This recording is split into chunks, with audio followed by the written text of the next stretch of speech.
Hello जय जगन्नाथ नमस्कार। छोट बेलर कहानी आज देवी बखाणी। छोटरू बड़ समस्ते जानिथिबे निश्चय। ए हेउची पाणीर राजा कुंभीर आउ आम दूर संपर्कीय मांकड़ कथा।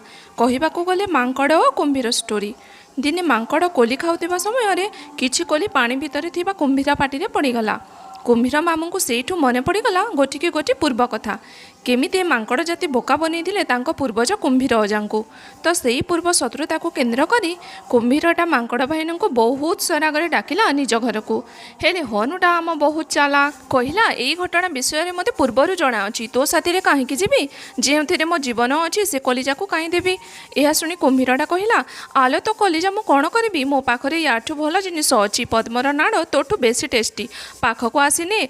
हनु कहला आणिके कोलरे थोई दे। बिचरा कुंभीर जाणीगला हनुटा जमारू ता हाथ को आसब ना कहीं हनुटा हेउची सेई हनुर वंशधर परा।